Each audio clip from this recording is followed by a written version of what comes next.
Welcome to Growing Pains, a podcast of the Sumner County Republican Freedom Caucus. I'm your host, Deanne DeWitt. Today we are joined by our somewhat recently appointed district attorney for Sumner County. This fine gentleman was chosen by Governor Lee to succeed General Whitley, and he will be preparing to get his name on the ballot this May. D.A. Thomas Dean, thank you for joining us. Thank you.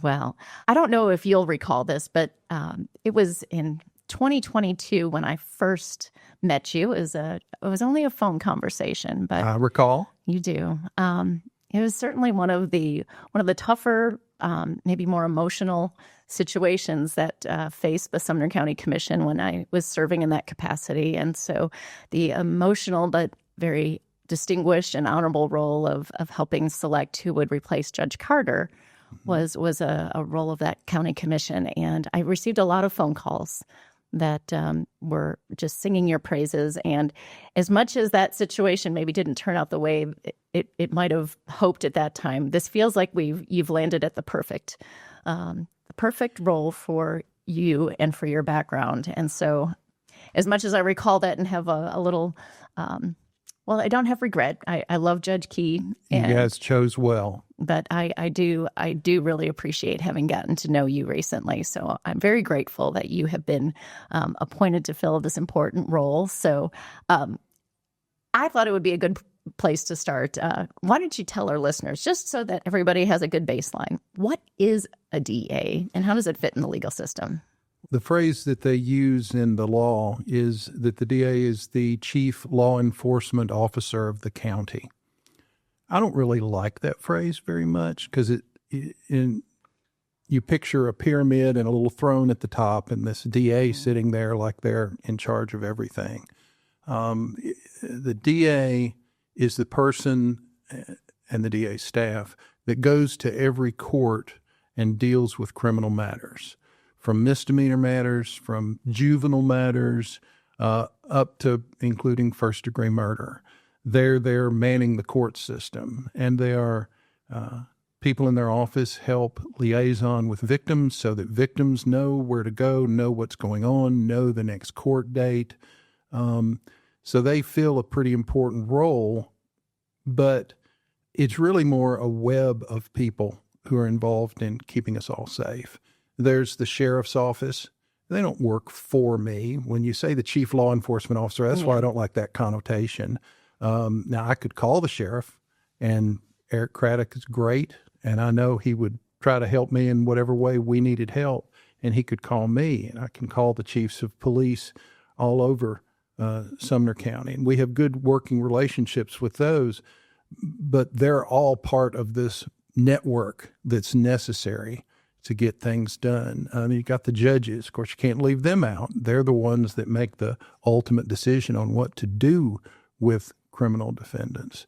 So the DA has a really critical role, and I don't want to demean it, but there's so many other aspects to the system and so many other important players. We give law enforcement advice. You've seen Law and Order, right? Everybody's, by now, it's been on for 30 years, so surely you've seen that. We'll need the chong-chong sound put in here somewhere. But the first half of the episode is, the police doing their thing and the occasional visit from the DA and, oh, you don't have enough, or here's some legal advice, and then they disappear. And then you get to about halfway through the episode, chong-chong, and now you're mostly following the DA because now the case is in court and now it's in our area to handle the case. And again, the police are showing up in that part of the episode too. So it's all part of a unified effort by all these different agencies to provide safety for the public, fairness for a defendant, and justice for victims. Oh, that's a good summary. Okay. Well, thank you. I'm glad we started with that. I didn't even get that from an AI. I didn't even have to go to ChatGPT and say, what does a DA do? Well, I'm no surprise with that, having served in the DA's office as long as you have. But so you are definitely the resident expert, as it might be, to help everyone come alongside you. So, all right, with this role, you have a pretty significant amount of visibility. Just with all of the cases that are coming through your office. So between the visibility and just the weight of your role in that web that you just described. Tell us a little bit about, what might be your guiding principles that will help guide your philosophy as DA. Well, what Ray always told us, and this is kind of a blessing and a curse, is to do what's right. Well, that's obviously what you want to do. I'm not sure everybody gets that directive in every DA's office across the United States. Maybe some people are more worried about, well, how does this look, or what can get me better press or whatever. But his instruction was always to do what's right. The bad part about that is that's a lot of responsibility. Yeah. It would be a lot easier to maybe have a lower set, more specific goal. But our goal is going to continue to be to do what's right. And that's the 3 stepping stones that I've already mentioned, primarily to protect the public. That's number 1. Number 2, give justice to victim. Number 3, to be fair to a defendant as they go through the process. It's gratifying to deal with victims. Sometimes you have a trial and it doesn't go exactly the way you want. But after that trial, if you fought your hardest, I've had victims, and you're talking about victims of really serious crime, hug me and just thank me for helping them through that. I mean, that's what it's all about. There are trials I couldn't tell you anything about. Something that I spent weeks on. I don't remember anything about it at this point. Too many cases have come and gone, but I remember that hug. It's really something. And I remember when a defendant or a defendant's family comes up and asks you for help later. Now, this is a guy I was trying to put in the penitentiary, but yet his mother might later call and say, hey, we've got this other problem. Can you maybe help us with it? Now, that tells me that we treated them with respect, despite the fact that we were at odds with them about what should happen in a particular case. And that's something you remember as well. Yeah. So I hope to maintain those sort of standards as we go forward. Well, you summed up what a DA does pretty quickly in the beginning, and now you gave me this one easy phrase: just do what's right. Yeah. It sounds easy. It does sound when you're a new DA and you come blinking in the office and the boss says, just do what's right, see ya. And then you go outside, and you get a case. But those couple anecdotes you just gave us about the hug and about the call for help, that I think is a lot more than just the job, that's the person you are that has served in a way that is really distinguished.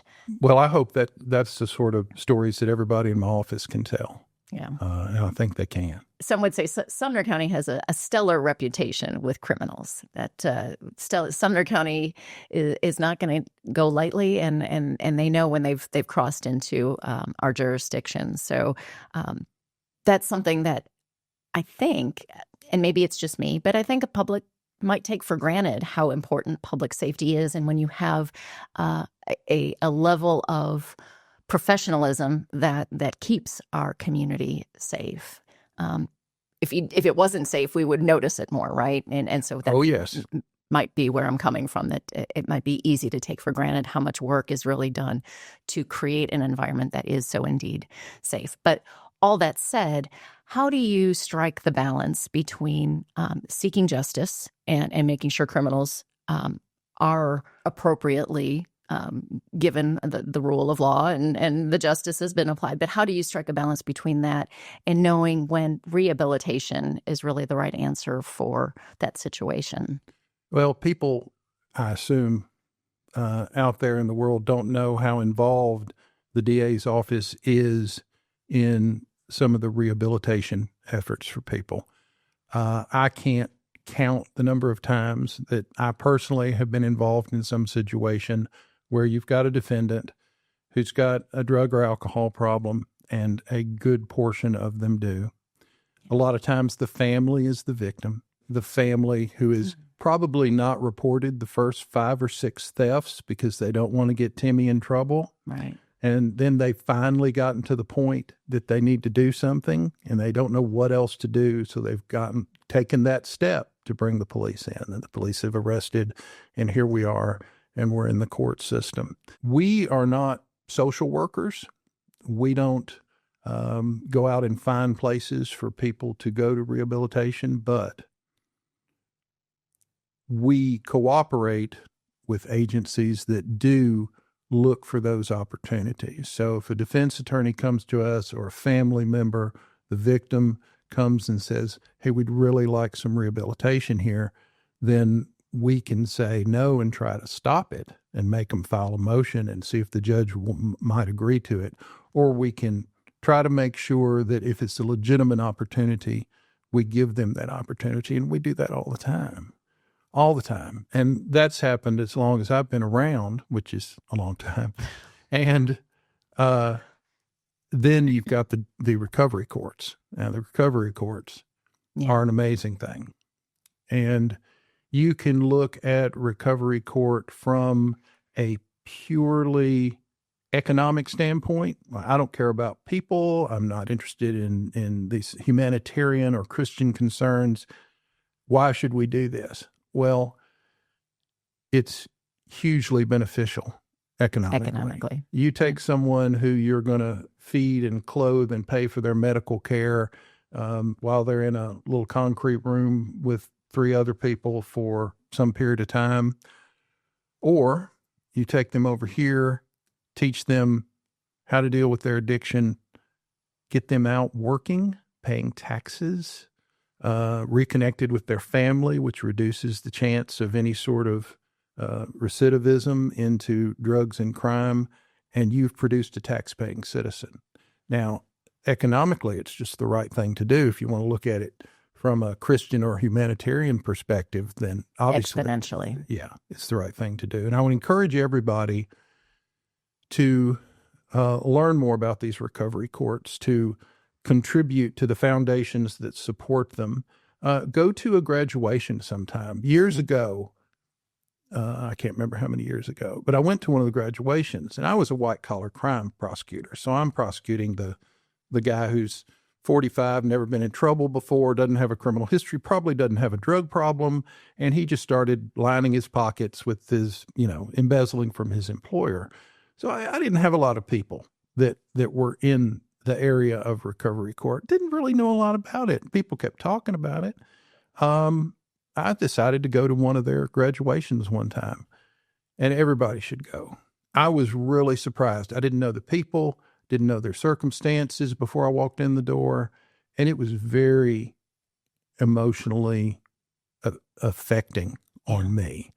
Just hearing where these people had started at zero, or really in the negatives, and had managed to build themselves up to be these working, employed, tax-paying citizens. And it's really something. Yeah. And now we've got not just the drug court, DUI court, drug court, mental health court, because that's a little specialized. You can't treat a mental health problem the same as you would treat an addiction problem. All of these have been incredibly effective and are great tools. And our office, what can a prosecutor do? Our office is involved in all of those. We've got we're the gatekeepers. So every defendant who wants to get into drug court, you can't just say, hey, I'll take drug court. Okay, thank you, sir. That's not the way it works. You have to apply. You have to qualify. You have to make the cut to get into the drug court.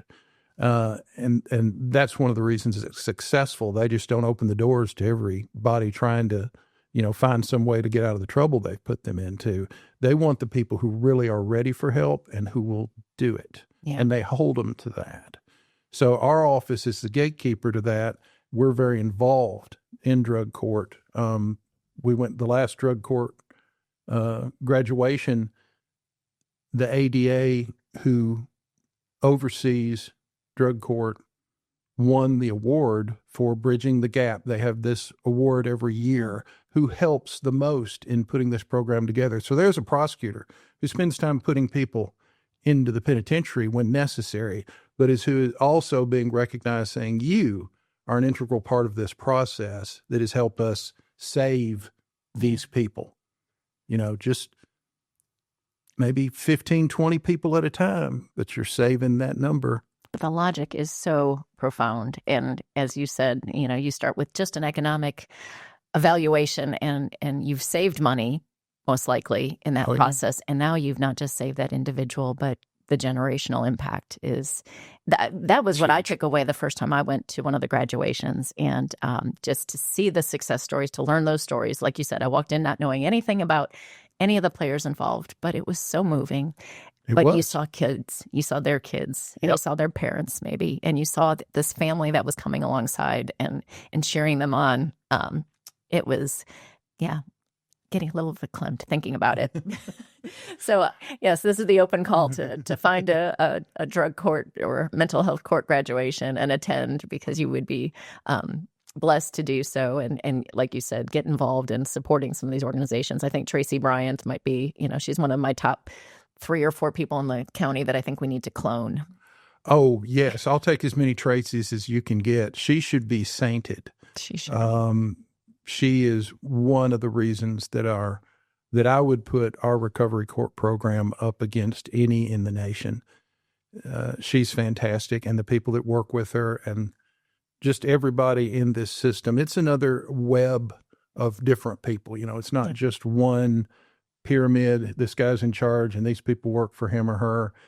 It's, again, a collaborative effort. Our judges are part of the recovery court, of course, and that's a big part of its success as well. Let's talk a little bit more about that web and some of the just the collaboration that happens. And maybe you've already touched on all of it, but between law enforcement and victims advocates and other community organizations, I feel like we have a really good system. But do you see, is there anything we haven't touched on already that you want to mention as part of that? Or really, my question is, are there gaps here that we could or should be addressing that would make that an even better?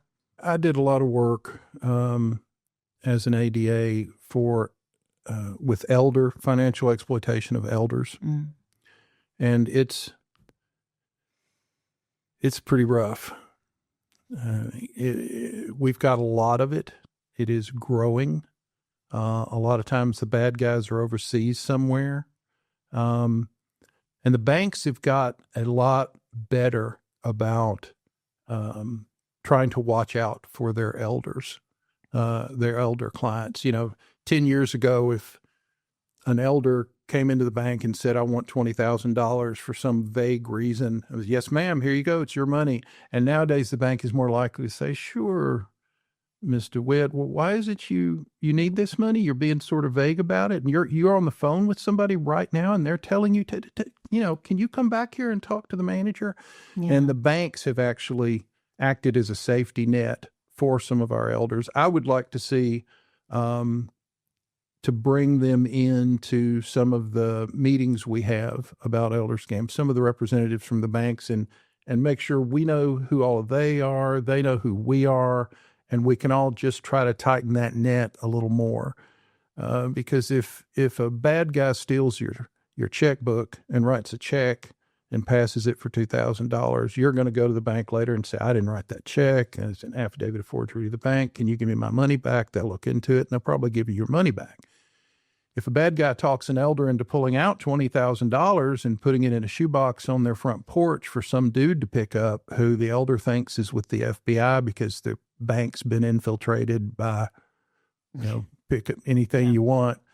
Sometimes they say a pedophile ring, whatever they think the elder will believe. And some of our elders are of that generation where when you're talking to the government, there's this whole initial trust. There's just this wall of trust that comes up. So once somebody says, I'm with the FBI or I'm with the SEC, they sometimes get them on the hook and can talk them into all sorts of things. But in that case, if they've taken money out and put it on a shoebox on the front porch and the guys come and picked it up, bank's not going to refund that money. That money is gone forever. And that victim, if that was their life savings, it's gone. So anything we can do to try to reduce the instances of that sort of crime, I'm a huge fan of. So I'd like to see some ideas in that regard. Yeah. And I think part of being the new guy is it's an opportunity to look for new ideas. When everything's been kind of the same for 20 years or so, maybe people don't spend a lot of time thinking about what else should we be doing. You're too busy just doing things the way they've been done. And what I've done is ask all my staff to think about where we are, where should we be, and how do we get there?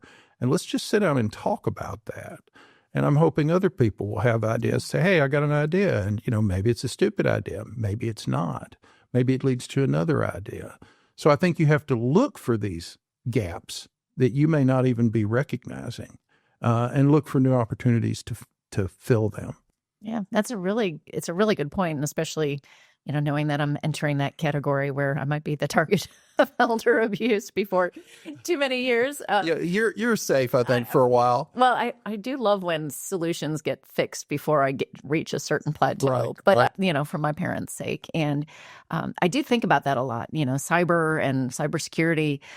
It shouldn't be a tool just for the bad guys. We should be looking at ways for the good guys to use those tools to protect us, and strengthening that web of services that's a great idea. Well, I'm glad you brought that up. Okay, so let's think about these years ahead, over the next decade. Growth has a lot of implications. Yeah. And so it's I'm sure creating complexity and case volume and all these things. But what do you foresee in terms of the needs and the priorities, the resources for your office in the years to come? As you know, government is not great about getting ahead of a problem. They don't say, hey, we're going to build an 8-lane highway here because we're going to need it in 50 years. Yeah. It's when the road is all clogged and you're 10 or 20 years behind where you should be that somebody says, let's widen this road a little bit. Things have progressed. The county has grown, and we are meeting their needs. But one of the things that's my priority is to add personnel. I need more people to do this job, and I'm going to pursue that as aggressively as I can. We've got a good legislative team. Johnny Garrett, William Slater, William Lamberth, Farrell Hale. Those are all people that I'm going to be calling saying, please give us some more resources. So just warm bodies. I mean, that's always the need of any business or organization, right? To help us meet these needs. But I think the other component that I've got to look to is technology. It's not just an increased caseload. It's an increased amount of data. You pray for enough evidence in a case. I hope I get enough evidence. Well, nowadays they back up a big dump truck and say, there, somewhere in those 5 body cams, each 3 hours long, and these 5 phones we got off this drug dealer, there's a bunch of evidence in there. Yeah. Here's a few pieces of it. What else is in there? We've got to store the data. We've got to review the data. We've got to compile it in some way that makes sense to a jury. We've got to share it with the defense attorney so they know what's going on. The amount of data that we're having to deal with is astounding. And I think we're going to have to look to technology to help us with that. I think we're going to bring up AI here. Yeah. But I think we're going to have to look for programs that can help us find the conversations on the body cam and highlight certain things. We can already put a telephone call into the system and get a transcript of it. So I don't have to listen to a 20-minute call. I can get a transcript and say, okay, here's where we need. Let's go to right here. Yeah. That's the sort of time saving you need, because just watching body cams alone would be a full-time job, even if you did nothing else. And of course, we're going to court. We're planning jury trials. We're talking to victims. We're arranging things with witnesses. Right. So you've got a fair amount of things on your to-do list, and this flood of data is very challenging to deal with. And that's where I think we're going to have to look for technology as well as additional personnel to help us through this. Makes a lot of sense. Yeah. Great ideas. Okay. So here we are. It's January, early May. Actually, Cinco de Mayo is our election day this Is it? on the I knew it horizon. was May. Okay. Yeah, Cinco de Mayo. I can't wait to celebrate with tacos after we're done with elections. So Right. I am sure you have very little free time in these weeks ahead. But when you look to voters to evaluate your leadership, what are some of the things that you hope they hone in on? Well, I hope they talk to members of the local bar, and including any judge they might know. I think they'll find that I have a reputation for honest dealings with people and for getting the job done that I've been assigned to do. I think that the fact that I have been an assistant DA under Ray Whitley for 30 years is very helpful. When you've got that level of experience, one, you've got a good idea what you can do. And then more importantly, maybe you can look and see what you should do. So not just which of these charges, which of these laws should we try to apply here, or can we apply here? Right. Which should we apply? And then what do we do with the defendant? What do we recommend to the judge? Do we reach a resolution? I think knowledge counts for a lot. If you talked about people maybe being not as knowledgeable about the crime that's going on, kind of insulated from crime, feeling kind of unaware of all that's going on.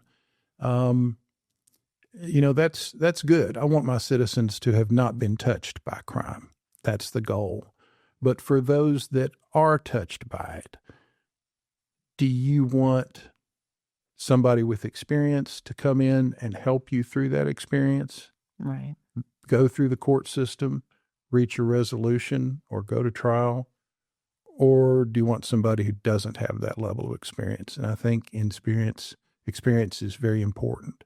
And I'm invested in Sumner County. It's my home. I grew up here. We raised our family here. 3 of my 4 children live here. 7 of my 9 grandchildren live here. My interest in keeping Sumner County safe is not to make some stepping stone for some future career political goal of mine. This is it. This is where I am, what I want to do, and I want to keep myself and my family and your family safe and protected in Sumner County. So my investment, I think, in the community is as deep as anyone's. Yeah. Well, that's very apparent. Maybe it would help just to take that one step further back and tell us, what brought you into this career in the first place? Some of us are called and some of us are sort of dragged along unknowingly to where we ought to be. When I was in law school, if you got the highest grade in a class, it would be called booking the class, because they would actually give you a book of that subject matter. And that was like a trophy and a reward, and it was great. And I booked the criminal law class. Right, that's a precursor to, the story should say, and so I knew I was destined to become, that's not the way it worked. I booked criminal law, had this criminal law book, and I thought, what am I going to do with this? So I traded with the guy who got the contract book. And so I got the contract book because I didn't want anything to do with criminal law. That's the only thing I knew when I got out of law school, that I didn't want to have anything. Everything else was possible, but no, I don't want anything to do with that. And so I started my career in a law firm in Nashville. Good firm. I had clerked there in my summers between my law school years. And then I started there as an associate and was fairly miserable. Not their fault. I don't know if it was my fault either. It just, we parted ways, and I got a job with the Attorney General's office in Nashville, not the District Attorney General. So these are like the in-house counsel for the state of Tennessee, and they do all sorts of things. And they had one little division that did real property sort of law, and I got into that little division and toiled away in obscurity there. But I would go all over Middle Tennessee and handle cases, and I ended up coming to Sumner County, which was great. Coming home, we lived here by then. Was able to appear in front of the circuit judge, Thomas Goodall, at that time. This would be the early 90s. And met Mahalia Hughes, who was the longtime circuit court clerk at that time. And what later developed was Ray Whitley needed an assistant. And I had tried some cases there with some success. And so he talked to Tom Goodall, Judge Goodall, about me. He talked to Mahalia Hughes, and they apparently gave me positive reports. So then he offered me the job, criminal law, but I wasn't going to have to drive to Nashville anymore and fight through all the traffic. I had all 4 kids by then. And so I decided to take a chance and do it. And, after a few years, I can't imagine doing anything else. So I think there was a plan to get me here. I just wasn't a participant in it. I was just an unknowing participant, I guess you would say, in this. So I think I'm where I'm supposed to be. No thanks to myself, basically. Well, it is always a testament when others see something in you and call you into your full purpose. And so we'll give General Whitley a little credit for that, and all those that came alongside you. What keeps you motivated then to keep going in this career? It's fascinating. The things you see, both, if you were a police officer, you see a lot of these things. Thankfully, we only see these terrible things secondhand. We don't, not actually walking around on these scenes. But it is nice to know what's really happening, not just what you hear on the news. You're right there amongst it. That's fascinating to me, to be in the room with people who've seen things firsthand that you would normally just hear as sort of a sanitized version in a quick news report, and to be able to craft, how can we respond to this? What can we do about this? A police officer call you with a difficult decision, and you get to try to help how we respond in a way that keeps Sumner County safe, that keeps my grandchildren safe, that keeps you safe. Yeah. Well, that is a blessing. It is to me. It's clear, and it's been a pleasure talking with you. Thank you so much for joining us. Thank you for giving us that little bit of additional insight that just helps understand not just the legal process, but the values that are guiding it here in Sumner County. So we thank you and we appreciate you. Till next time. Thank you for the opportunity.